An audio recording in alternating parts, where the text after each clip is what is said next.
What's good, Council of Comics? Welcome to the Film and Box Office News Live podcast. Be back in 30 seconds.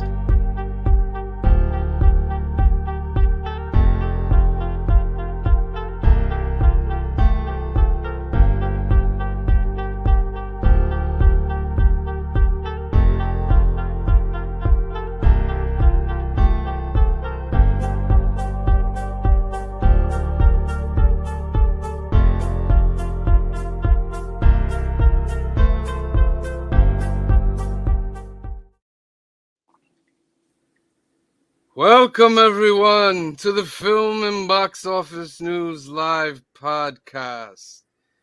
The war has begun. Black is like the brightest day. Where are the heroes? Soon as they get here, everything will be alright. I need a hero. Someone superhuman who can come and save my life. Good, Council of Comics. Welcome to the Film and Box Office News Live podcast, episode number 53. Just lost Screenshot guy. Oh no, was it a move by the enemy? We don't know, but I'm sure he'll be back. Thank you, everybody, for watching tonight. This is Sunday, September 17th. If you're not subscribed, please hit that subscribe button below. Screenshot guy is back. Are you all right, Screenshot guy? I lost. We thought it was an attack from an enemy or something, but it looks like you're good. There was a Definitely Dracula good. in my pantry, and I had to go stab. Oh my goodness! No. But first, the loyal count, Phil, Cliff, Screenshot guy. How are you today? Fabulous. Good. Tired, but good. Excellent. Excellent. All right, so we got some things like we always go over. Remember to like and subscribe below. Let me bring this up. Cliff, you are. Oh no, what is it doing? Uh-oh, somebody's messing with us. Somebody's messing with us. Mercury's still in retrograde. Y'all don't listen to me. Oh, I know why. I'm so sorry. I'm so sorry. Boom! Cliff, you're up. You got it? We got it. Hudson Valley Community Services, promoting a better quality of life, providing education for HIV and STI and testing, as well as food and health services, such as the food pantry, which supports all these locations in Hawthorne, New York, Mount Vernon, in Rockland County and Spring Valley, in Kingston, New York for Ulster County, Monticello for Sullivan County, Newburgh for Orange County, Poughkeepsie for Dutchess County. The most important meal is going to be October 22nd at 9 a.m. at the Fishkill Rec Center. You can go to hudsonvalleycs.org and purchase tickets or just make a donation and support this wonderful charity. You got one more, Cliff. Keep it going. Comics Curing Cancer, C3 is back again. You can go to their website. You can go to their GoFundMe. Go to the Comics Curing Cancer Instagram. They still need donations for prizes for the upcoming events. So please go support them and check them out. That is also taking place in October. I'm really excited, and I already have a little gift bundle to send off for the council. Excellent. And shout out to our favorite comic shop in the world, All Turniverse Comics. They're located in Hyde Park, New York at 870 Violet Avenue. Phone number is 845-233-4234. Email alterniverse2@aol.com, or you can go to alterniverse.net, and you can order all your new comics, old comics, toys, figures, cards, whatever you got. Just give a shout out to Anthony, and he will take care of all your needs. And last but not least, our channel. For those of you who are not subscribed, please hit that subscribe button. Analytics shows that half of you guys that are watching aren't subscribed. But we would love to have you be a part of the subscribe team, because then you'll know when the videos come out. Hit that bell button, and you'll always know when something comes out. We have tons of videos. Of course, our new comic book day. We got our comic book pickups. Council of Comics in California is finishing up this week with an epilogue, episode number 10. Just some little little things that we did at the end. We got the Lorcana video coming up in about a week and a half or so. Phil and the crew did some Lorcana stuff. We got tons of stuff, and plus the live stuff that we do right about now. All right, so listen. We've had a long week here. Shout out to Actual Dracula. We watched the video. He made a video of a compilation of all the candidates that are nominated in the comedic content creator section, and I must say I loved it. It was quite funny. It wasn't expected, but I enjoy the love. He compared us to Seinfeld and Curb Your Enthusiasm, which happen to be two of the greatest comedy shows of all time. So Ever. thank you. No, he did Thank not. you. He did not. Thank you. Okay. What do you mean? He actually said we were most like Encino Man. But no. He said it. I watched it in detail. He then compared everybody to Encino Man afterwards. But he did compare us to that. Look. Wait. I thought about his video again. And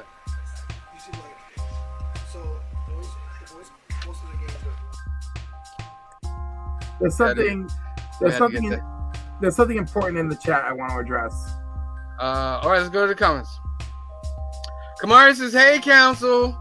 DJ Link says, "Yo, there's no C3 Fund Me. That's old or fake."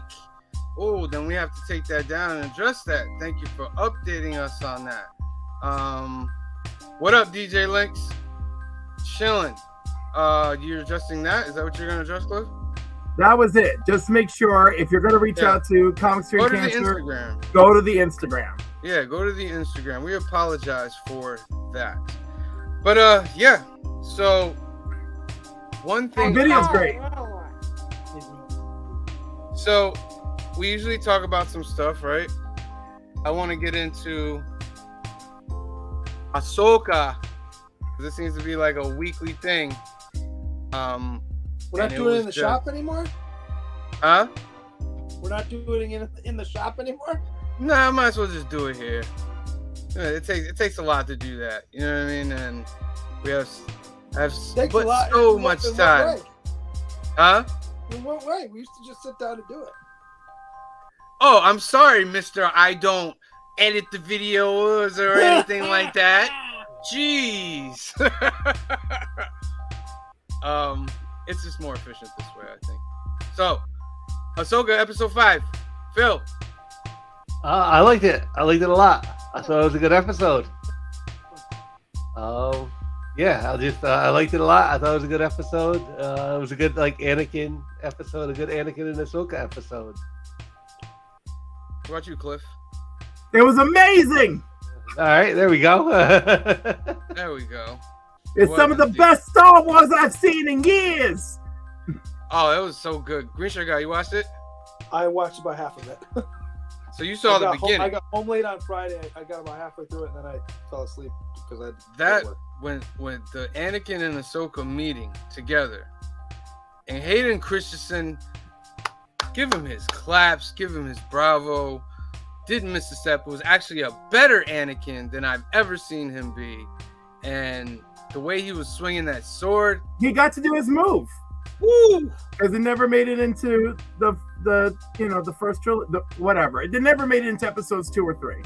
Yeah. So I was happy to see it. A lot of big things in this. So apparently, Anakin, in some form, can control the world between worlds. He's become like I don't know if you guys remember in the Clone Wars and all the Rebels, the Mortis gods. It was foretold that he would replace the Father to bring balance to the Force, which is an extension onto the prophecy of the Chosen One that would bring balance to the Force. And he is in control of the light and the dark. And he was the one that pulled Ahsoka in to the world between worlds. And he basically said he had to finish her training. And he brings... After they fight, she gets a punch into him, knocks him in the face, I was like, whew. And then he just slices the road and makes her fall. And she falls into the Clone Wars. live action Clone Wars. When Anakin shows up, he has the metal chest plate like Clone Wars. Ahsoka's young like she was in the animation, and I was just blown away. I was like, this is some of the best Star Wars that I've seen. Give me some comment. Give me some feedback. That's what you get, Snip. I just love when they had their little conflict and her eyes had that little flicker of like Sith eyes that she gave him, you know, where she was just like I'm better than all this, you know, like I've faced all this crap, Anakin. You think you're powerful, but that's my interpretation of events. But that's how I'm rolling with it. What were you gonna say, Phil? So, like one of the things like I liked is like this, you get to see the siege of Mandalore. Yes. And then like that, like and that was interesting because it was almost like you know, like which side was like Mandalore on at that time? Mandalore was taken over by Darth Maul at that time. Okay. Because remember when she killed that guy, Mandalorian, and he had the spikes on his head and his head was red? Yeah. Darth Maul had taken over Mandalore, and the Mandalorians split, and Boca was part of one of Mandalorians that said we were not going to follow you, and the other Mandalorians thought he had the right to lead because he beat their leader, so they followed him, and then they painted all their heads to look like Maul. And the Siege of Mandalore was Ahsoka going in with Rex and the Republic to free Mandalore. All right. Yeah. Ahsoka the White. So when she goes through this whole thing, I don't want to spoil everything. It's so good. But when she comes out of this world, she doesn't look like she's different. But when she changes her next outfit, it's an all like white outfit. And Dave Filoni compared it a lot to Gandalf in Lord of the Rings. I was gonna say, how can you not? Like, how could we not make that? Like, that was so clear to me. I was like, oh, she's doing Gandalf for us. I love it. Yeah. Come back now. Turning of the tide.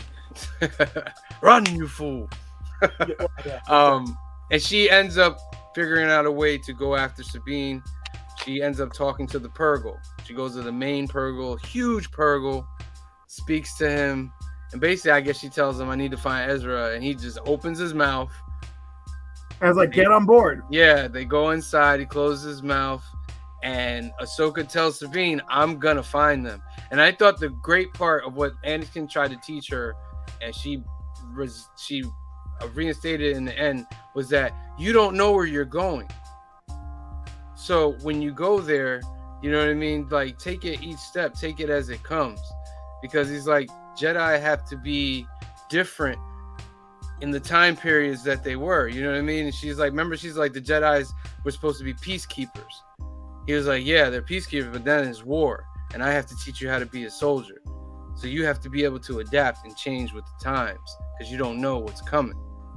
And I thought that was great. And I can't wait to see what episode 6 has to offer. Anybody else have any of that? Are there only 9 episodes? There's 8 episodes. I think there's 8. I think it's 8, yeah. So that's it. We got 2 left. Yeah, 2 left. I guess they're also going to be 1 hour action-packed episodes. No, we have 3 left. 6, 7, and 8. All right, 6, 7, 8. Yeah. Anyhow, I was gonna say, if you watch the Clone, I mean, if you watch Rebels, I mean, this was a mirror of Ezra in the last episode. Yes. Well, here's the question: do we see Ezra in live action other than the hologram before the end of this first season? Yes. Staring intensely at the camera. You know how they do this. Right. I think we see him. I don't know how long though. You know what I mean? I think we see him in the last episode, one of the last scenes, not scenes for the show, but maybe one of the last, because they'll bounce around to where everybody is before the season's over, and you'll see him step out from something, to talk to. Do you think you'll see Ezra or Thrawn first? I think you'll see Thrawn first. Oh yeah, Thrawn first. Because the threat has to be there. On the other hand, they could pull that crap where we found Ezra. Happy reunion. It's not a happy reunion. Thrawn. Well, I think we're all gonna see. Yeah. I think, like I said, I think you can see both of them, but I don't think they're going to be in the same spot. So it's going to be like you're going to see Sabine with Thrawn, and you'll see Ahsoka. It's gonna with be Ezra. Thrawn's And apprentice it'll be now, at the same and that's time gonna be a frame, wrap. like, which Yeah. one do you see on screen first? I don't know. Yeah. All right. Well, that's Ahsoka.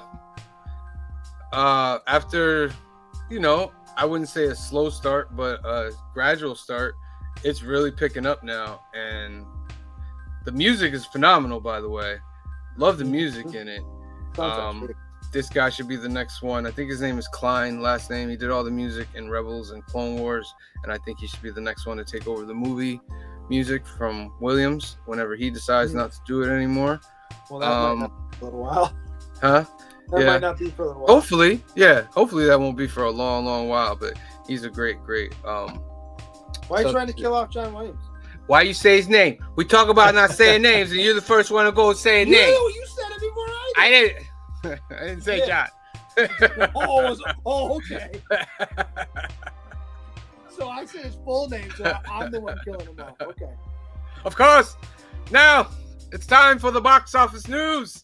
Coming in at number 1, we got The Nun 2, made 14 million, just about 200 grand over the second place, A Haunting in Venice. What is that one? It's Agatha Christie. Oh, okay. Yeah, I did want to see that actually. Wasn't there one before this too? A Haunting in somewhere Yeah. else? No, the No. Death on the Nile was the last one, and the first one was Murder on the Orient Express. Yep. Oh, so this is the third one.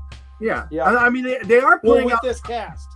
Yeah. Well, with Hercule Poirot, right? But like Well, they no, are they've playing. They've done movies with him before, but this is the third one with Branagh playing Hercule Poirot.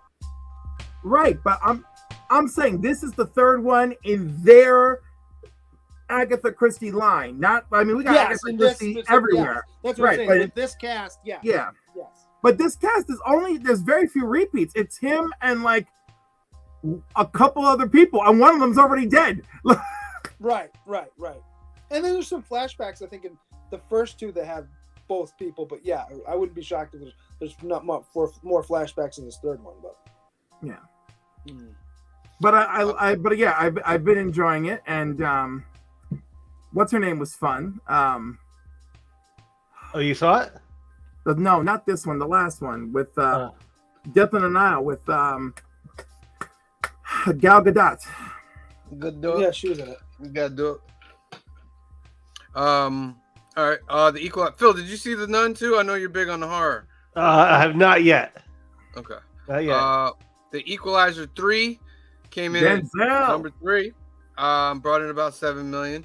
My Big Fat Greek Wedding. Hold on. I a actually second want to here. see that. I know that. Me too. Eagles Comics. Hey, Council and Cliff. I'm supporting Cliff's channel today. Thank you very much, sir. Barbie comes in at number 5, still pulled in about 3. Jawan pulled in about 2.5. Blue Beetle, 2.5. Gran Turismo, 2.3. Oppenheimer still on the top 10, brought another 2 million. Teenage Mutant Ninja Turtles stays in the top 10 with 2 million even. What's And their then- total Turtles? Turtles is 167. Why is it making no money around overseas? I wonder. Maybe Is it it has out a- Everywhere? I'm sorry. I asked the same thing you asked. Like, is it out everywhere? Is there any delay?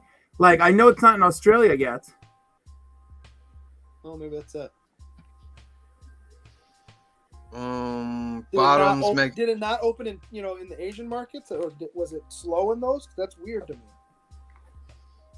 I figured, especially with some of the stuff that's in the movie, it would be popular. But Evil says Turtles was okay. Ending was the best part.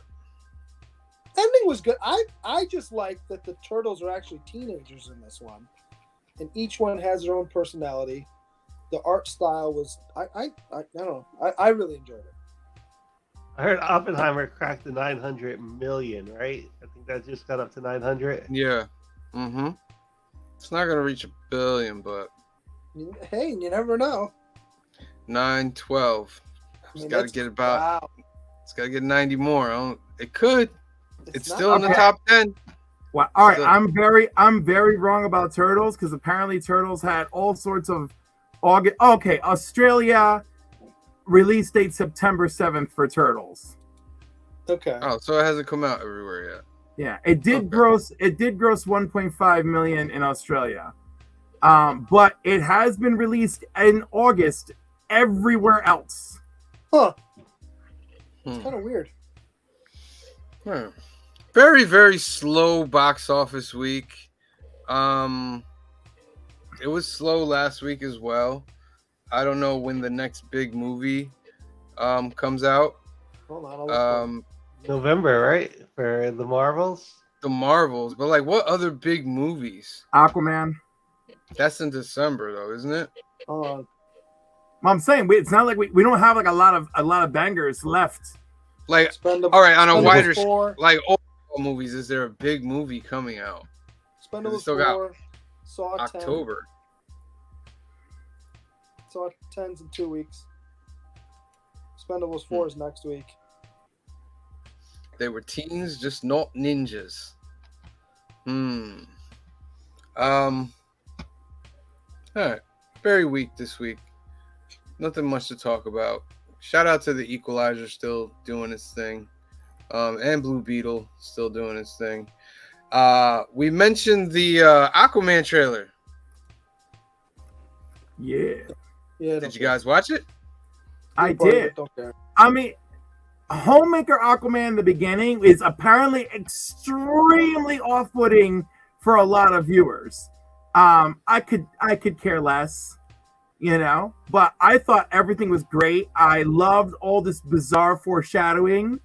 Rebel Moon, but that's for Netflix. But yeah, that's exciting. But anyhow, I loved it. I mean, we got everyone ready to fight. We got a buddy movie happening with Aquaman and Orin, and that actor has never looked finer. Is it gonna matter? Who cares? We're so stupid now. Well, I mean, like, asking the question. the point, I mean, like, this is my message to everyone, all right? It's a freaking movie. We should be going to enjoy the movie. Easter eggs, movie connections, reboots, whatever. Everything else should be a bonus or inconsequential. Am I going to go to this movie so am I going to have a good time? Yes, I am. I'm going to go. I'm going to have a good time. It looks fun. I enjoyed the first one. I hope to enjoy this. James Wan usually knows what he's doing. I'm okay. And that's all I need. Yeah. Phil? I haven't watched the trailer yet. I'll be honest. No. I have not watched the trailer yet. I didn't even know it dropped. So Okay. I'm like very behind on it, and I watched about half of it, and because I was like, "Oh, it's out," and then I was like, "I don't care about this movie. Why am I watching this trailer?" Evil says they think they're gonna do the Black Manta storyline with Aquaman. I think Black Manta will kill a member of Aquaman's family. Orn. I think don't- he'll kill absolutely. Orn. I don't think he'll kill Ocean Master. I mean, he might kill Ocean Master, but that would be weak. He's got to kill Aquaman's dad or Aquaman's mom. I feel like Aquaman's wife, so you can get Amber Heard out the movie. somebody's going into the fridge, huh? He's gonna kill her. But Somebody- That's a Get in the DC fridge. Comics reference. That's a DC Comics reference. He's gonna kill her, but you're not gonna see her face, so they can cut her out of the storyline, Yeah. and it'll be one of those like back of her head type things. That's my call. but it won't it's not good movie making. It's just good excuse making. If they do If they were worried the about good movie making, they wouldn't have made the last one because the last one was kind of.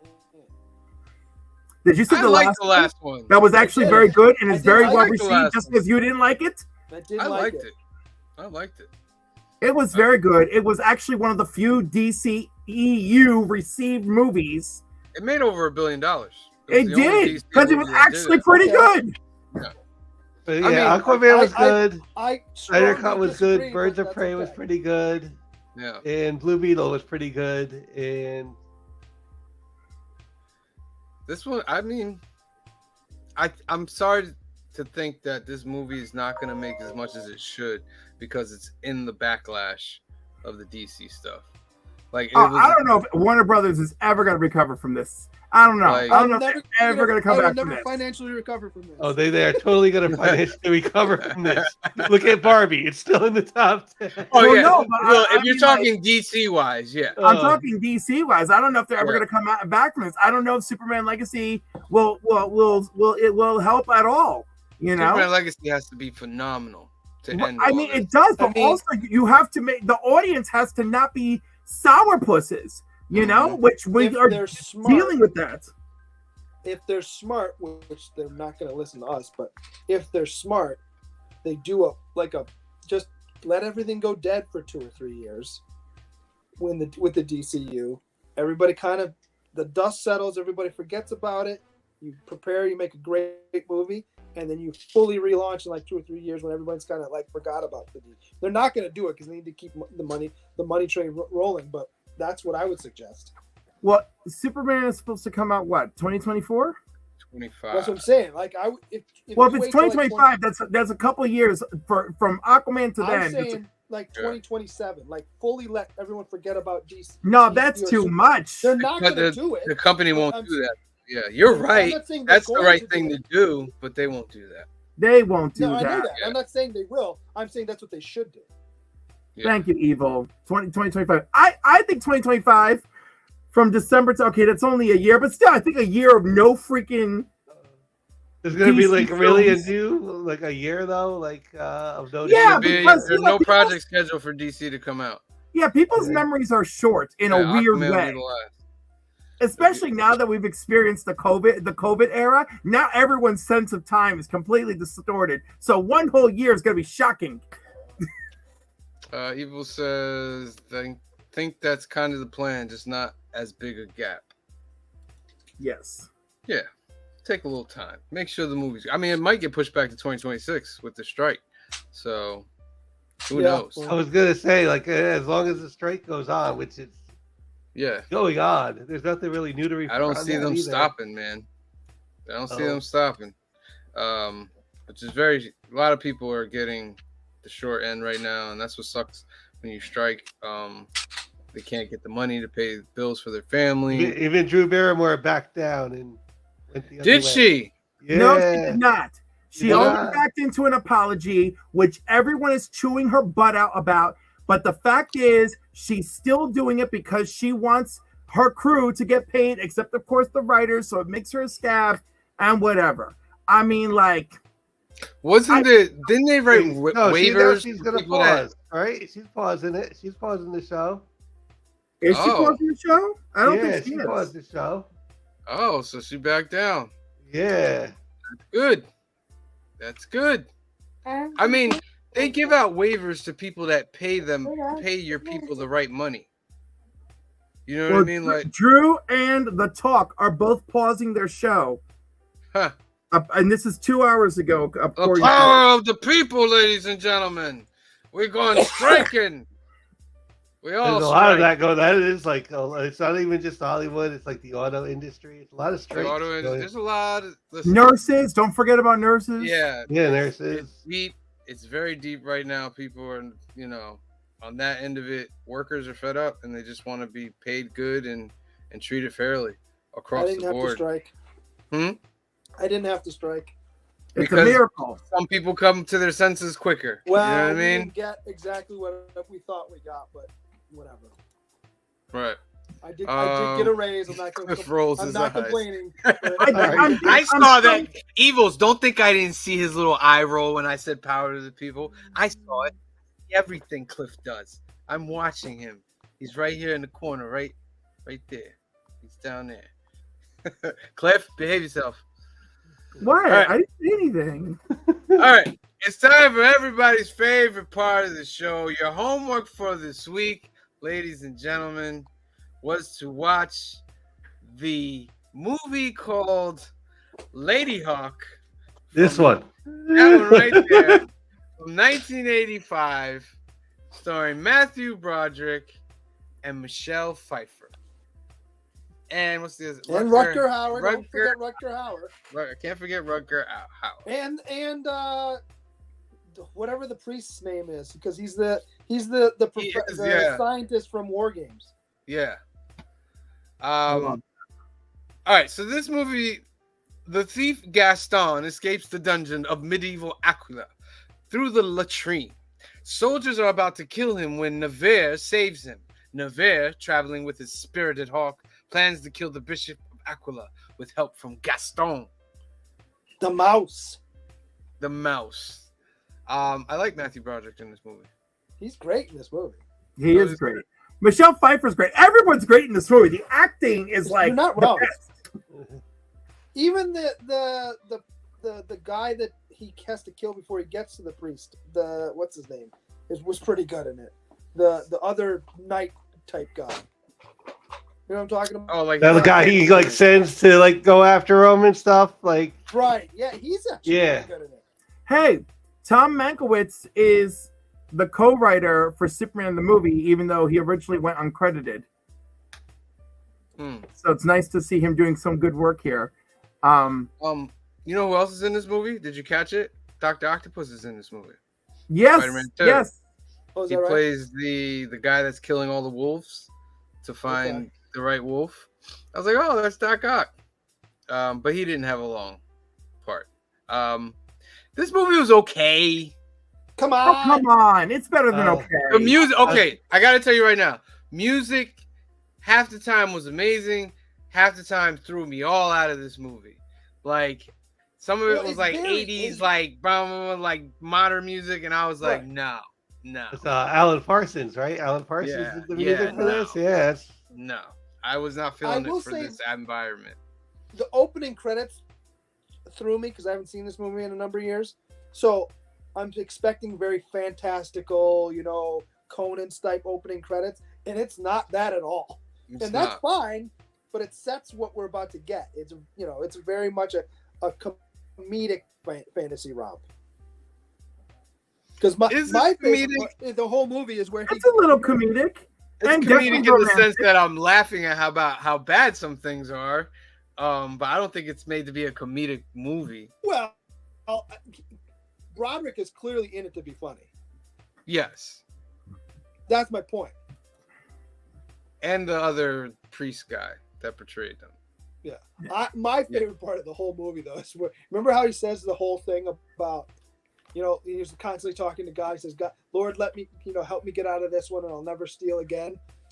And then like 30 seconds later, he's like, well, I know that I'm a weak-willed person I am. So the story is basically Matthew Broderick's character, the mouse, Philippe Gaston, escapes from this castle, and they go out to find him.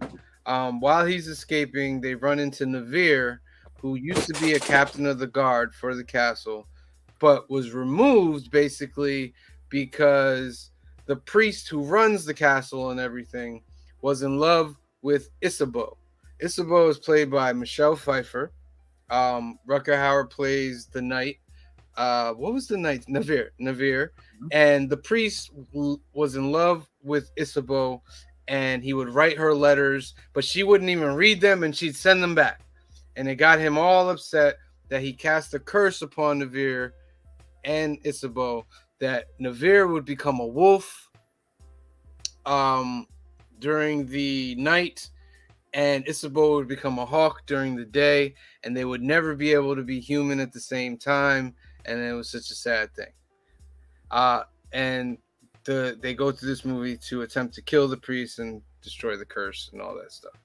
Okay, that's basically what the movie is. Thoughts. I need more thoughts. Give me more thoughts. I loved when they actually were able to see each other during the curse, during the eclipse. Yeah, because that was that 1 second they said they always get to see each other. In like the mountain range and stuff with the snow. Yeah. That was such a cool part. Listen, this movie's not perfect, but there's a lot of strength.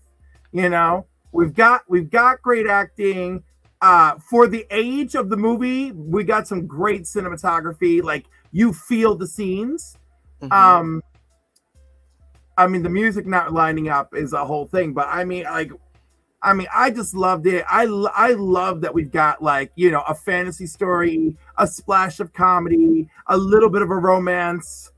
Plus it makes really good motivation, right? For like the whole curse and everything.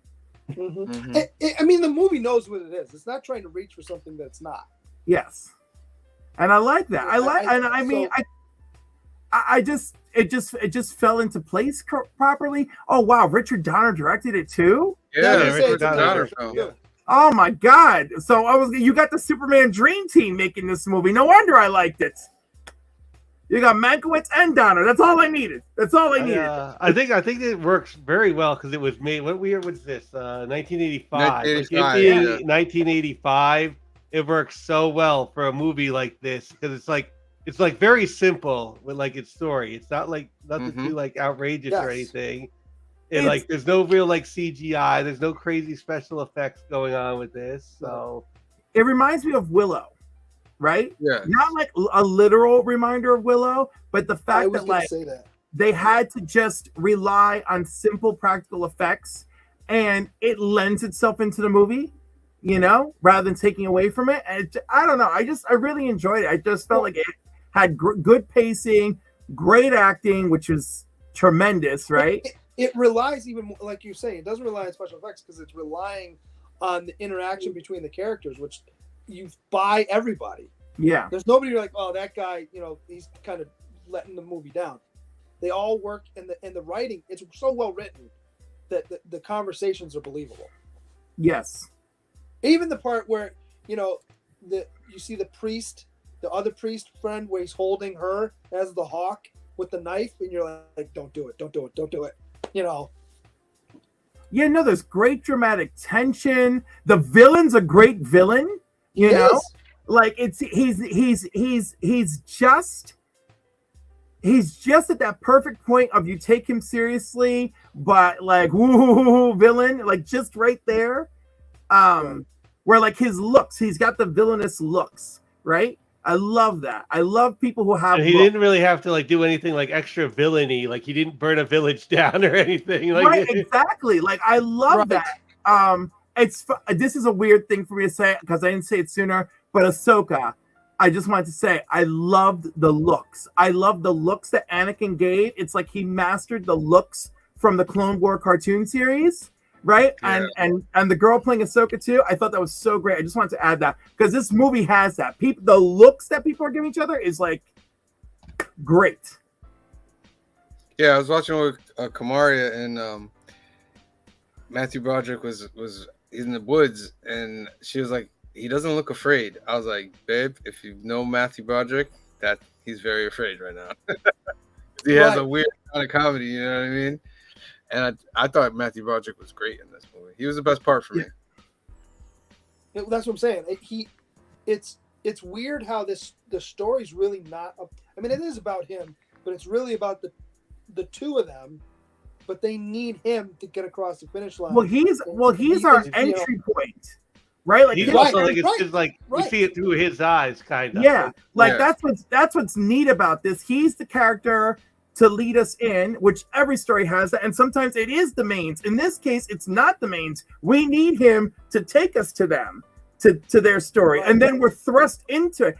This is like. I don't think we talk enough about how maybe this is the kind of movie that's really like the good, solid 80s film. I yeah. You know, like this has got like all the right elements of the movies that we fell in love with back then. And I'm not surprised we don't talk about this more because it captures so many of those things so well. Right.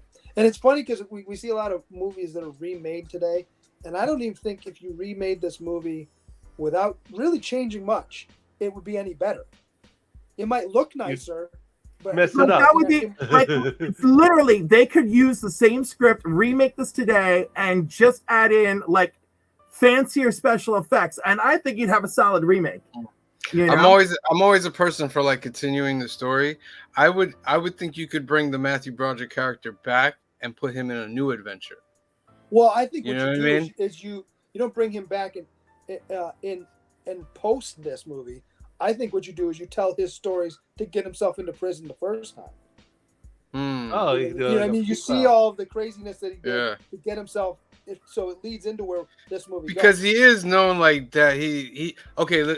Some key things about that, like he's a big man. They wanted to hang. They really wanted him dead. He has no big superpowers or anything, but they acknowledge that if he gets out, he could be the spark of a rebellion, because he is that speaking type person and stuff like that. So I even like the story how he had to kind of basically break back in the way he broke out. Yes. Yeah. Kamaria says it doesn't matter how bad anyone thinks Ladyhawke is. 85 to 88 was a golden time in cinema history. Innovations in special effects, the beginnings of diversity in roles. It's all about the balance. And she says that was from my mom, Alexis Carrington. Nice. Thank you, Mother Carrington. She loves it, by the way. She called while we were talking, and me and Kamara were kind of like iffy on it. And she's like, "What you watching?" She's like, "Ladyhawke." She's like, "Oh my god, I love Ladyhawke." Everybody, she's a woman of great taste. That is why, yes. Everybody you bring it up who like seen this movie from back in the day, like that's their review too. Like they love the movie, and they just I think it's like almost like forgotten now in a little bit of a way because of all the movies we've seen. Now and we we've look had back. so many movies pumped out. Yeah. You know, like ever since the Lord of the Rings trilogy, like the output of movies like magnified. Yes. I do love how we're introduced to Broderick too, where he's trying to get through the hole. What does he say? Reminds me of Delivery or something like that. Oh, like exiting the womb or something like that. Exiting the womb. That's right. Reminds me of exiting the womb. I don't think there's any way he got through that little hole in the prison. I was like, that's small. I get it. I don't know. Like, we just seen like that guy in Pennsylvania, like grab walk up the wall. Like, I don't know. I've seen a lot of men get through a lot of small holes. Oh my god! Come on. Family show, Cliff. Family show. It is. I mean, it makes sense that they call him the mouse, though, because mice's yeah. bones are very malleable, so that's why they can get through small holes. The scene on the ice when he was trying to save them. It didn't have an impact to me until the next day when you saw the scratches on his chest. Right. And I was like, oh, wow. That must have been painful. Painful. And it was like, oh, you guys would never be doing nothing without Gaston Philippe. It'd be nothing. Who's saying? I'm like, yeah, he's the very necessary sidekick.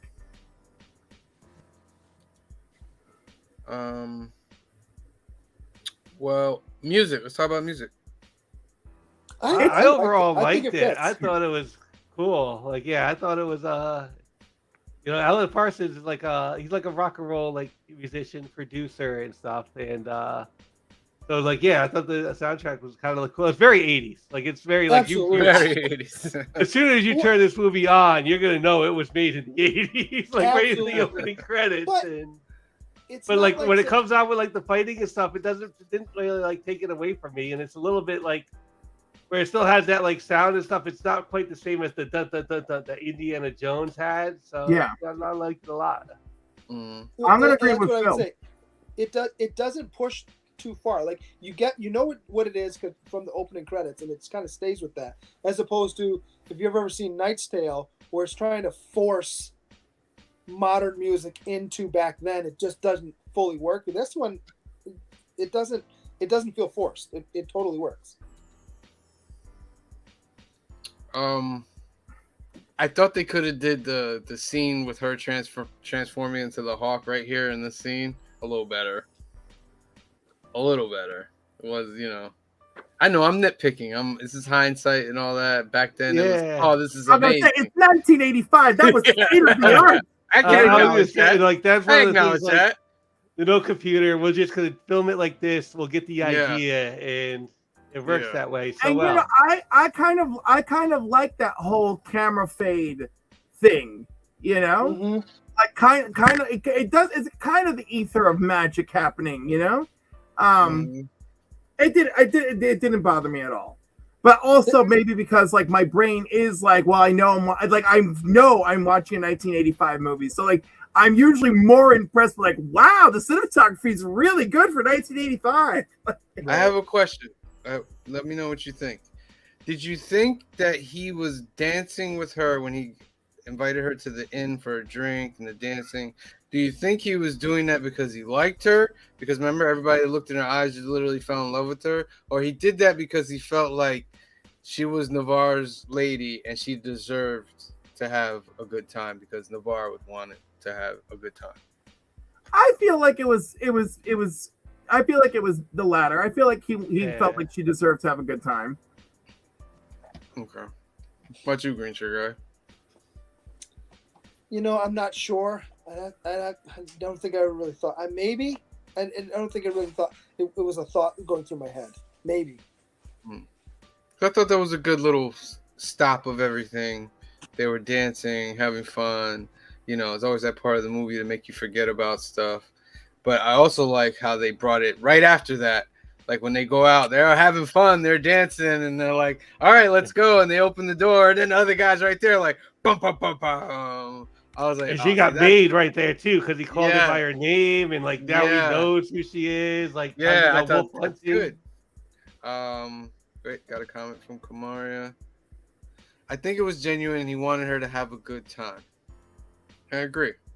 But that was cut short by Doc Ock killing them wolves. Bless you, whoever that was. Oh, Alfred Molina.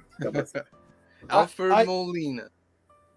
I may have seen her in something before this, but this is the first movie I remember Michelle Pfeiffer from. So whatever she does after this is what I will always think of. When I think she did Grease 2 before this. See, I definitely saw this before I saw. I don't think I've ever seen that all the way through as well. But this is the movie I always think of. I mean, everyone thinks Catwoman and all that stuff, but this is the Scarface was before this as well. You know, but I didn't see Scarface till I was out. Yeah, I definitely saw Scarface like way later. It's not a movie I was watching with my parents. Let's put it that way. Oh my God, you're lucky you. It's such a long movie too. Scarface is such a long movie, but it's great. The ending of this movie. Are we satisfied with the ending? Yeah, I was. Yeah. So the ending the ending is basically the priest that betrayed them so they had the curse put upon them. He finds out a way to save them. And the thing is, he says, well, there's going to be a day with no night and a night with no day. He was basically talking about the eclipse. And if you and her are there and the priest is there and you confront him, the curse would be broken. So they get to the cat, but the Navarre character is like, no, screw that. That's not how it is. You're lying. And he just wants to go in there and kill the priest guy. And it happens to work out that, you know, she shows up. They have an eclipse happens. She gets to show up in human form. He sees her, very lovely. He kills the priest, and the good music plays. He throws a sword at him, and it pierces him. Yeah, I like the sword. He had a unique sword that was like a 2-piece type thing, which was very good.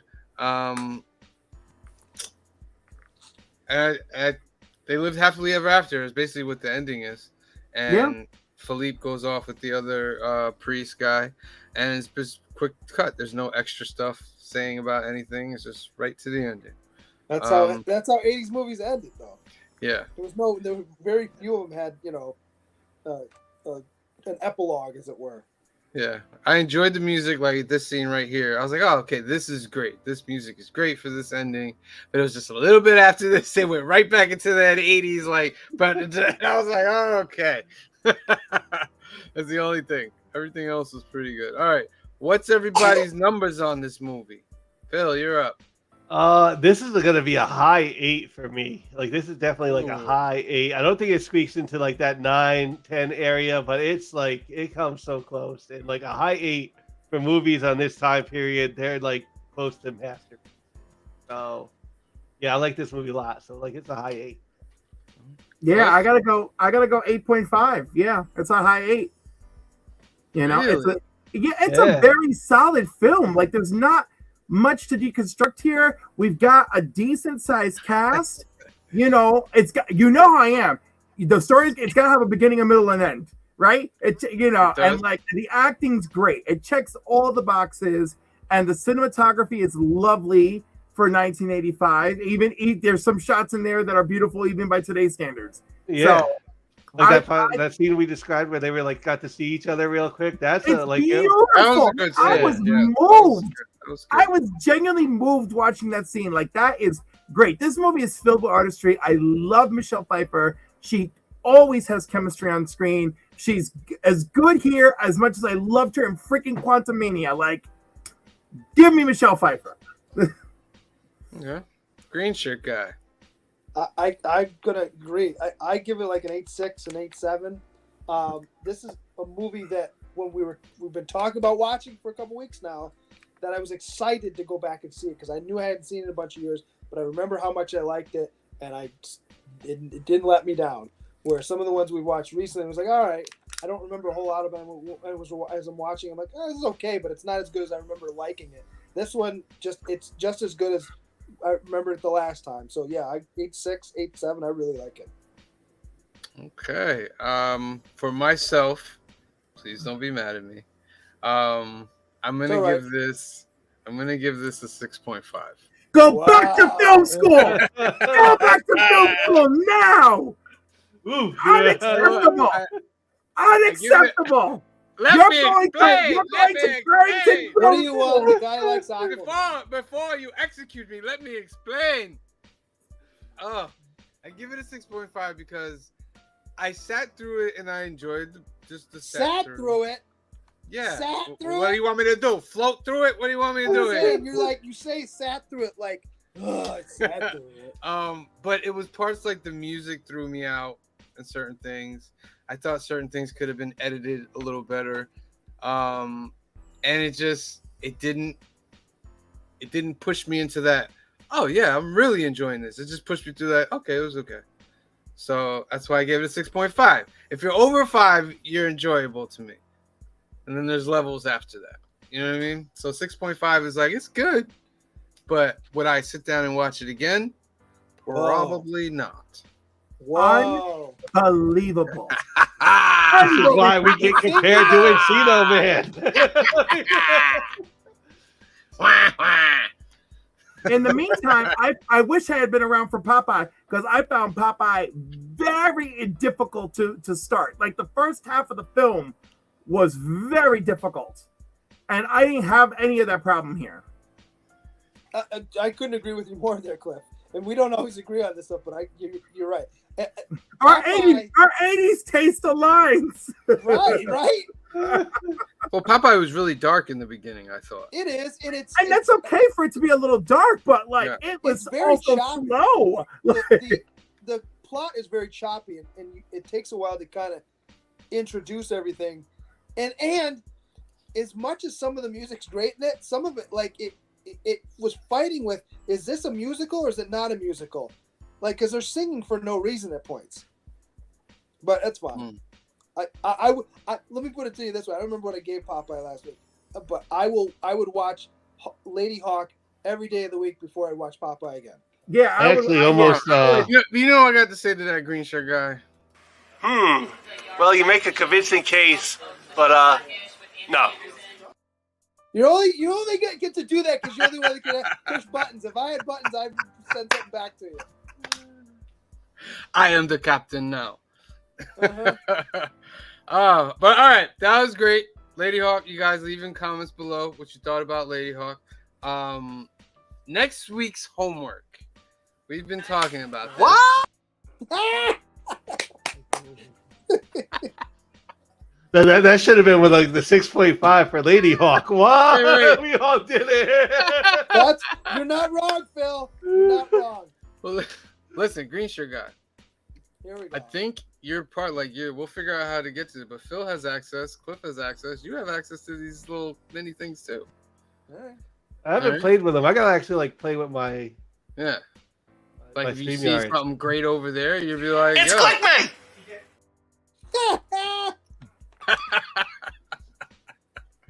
Oh man, thank you, Evil. We're every day, and I'll say this to other channels. Find something every week in your channel. Try to improve in your channel. little bits here and there to get it to good stuff. And I'm loving creating these new videos and all that.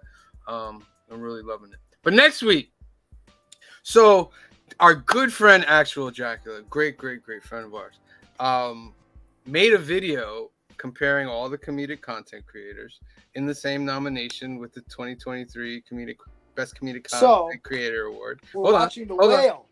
Hold on. No. So he in this video, in this video, he compared all of us to Encino Man, So we thought, that's great. Let's watch Encino Man. So next week, your homework council is Encino Man. And we would love for Actual and all the other nominees, come on in the chat. And if you come on in the chat and you want to, I'm going to send you the link. And you can come join us in the live show and we'll have a blast. But yeah, it's in there. Is that the video, Cliff? That's the video. I don't know why. I got to post this clip on comics. I don't know how to fix that. That's really weird. I looked it up before we started, by the way. This is Actual's video, right? Yeah, it's Actual's video. Yeah, so Actual's video's in the comments. Shout out to Actual. Go watch it. It's very entertaining. And then we'll be back next week to watch Encino Man. Yeah, I looked it up before we started. It's on Disney Plus. Oh, excellent! Okay. I don't got to pay $3.99 to rent it. Exactly. Yes. I was not upset about having to pay for Ladyhawke, but it was one of those. Was like, oh, if I pay this, it was like I had a coupon, so it cost me $3. But I'm like, if I pay like another $7, I can own it. Do I want to own it right now? I was so. Close. I mean, as much as you really like it, I would pay the $7. I gotta tell you, I definitely wanted to own it. It's gonna be late. Right. I definitely want to own it. Laserdisc, son. All right, so you guys got your homework for next week. It's Encino Man. Encino Man. If you no see wheezing the juice. No, the what? No wheezing the juice. Oh, the Pauly Shore. It's the Visa. Oh yeah, and Actual. It's in this movie. Oh my God, I feel so like he gave me such a great compliment. He said I'm like Pauly Shore, the Weasel. Yeah. And that's actually a compliment because I used to think the Weasel was one of the most hilarious people on MTV. It's the Weasel, Pauly Shore. Like spring break and stuff. Yeah. Evil Cow says, all right, peeps, the next episode. All right, check you later. We're pulling up at the end because it's a Sunday banger. There's oh man, let me get Collecting with Durs is next. Yeah, Collecting with Durs is next, but I want to say the full schedule. You're welcome, Durs, for your lead-in. Well, I was like, I'll be there. So there you go. There you go. Hold on, let me pull this up. Come on. Jeez. Okay, here we go. So next up is Sunday Night Sesh with Durs, Collecting with Durs. Get over to his channel. Then at 8 p.m. you got K-pop Junkie, which is K-pop_Junkie at 8 p.m. At 8:30 you have Legion of Comics. You can get at them at Legion of Comics 17 on Instagram as well. And then at 10 o'clock closing it out, it's Trev the Shipping Guru and Evil's Comics at 10 p.m. And I can't see these glasses. They don't have a specific name for the show. But Trev the Shipping, and if you do, I'm sorry. Trev the Shipping Guru and Evil's Comics at 10 p.m. This is the best Sunday afternoon that's out there, and we're glad to be a part of it. All right. So remember to tune in tomorrow, Monday night at 8 p.m. We will be doing the new keys and hot comics of the week, where we go over all the new keys and hot comics that are coming out this week. It's 8 p.m. Eastern, 5 p.m. Pacific. Make sure you tune in. Next week, your homework is Encino Man. Be back here at 5. Remember, on Tuesday, we're filming all new stuff. September 26th over at Alternaverse in Hyde Park at 8 p.m. Come on out. We're going to try to have a little small live studio audience as we do a connection with Toy Gains on a new project that we have moving forward called Pop Culture Crash. It's going to be great. Come out and see us. So, for myself, For Phil, for Cliff, and for Green Shirt Guy, we thank you for watching. We love you. See you next time.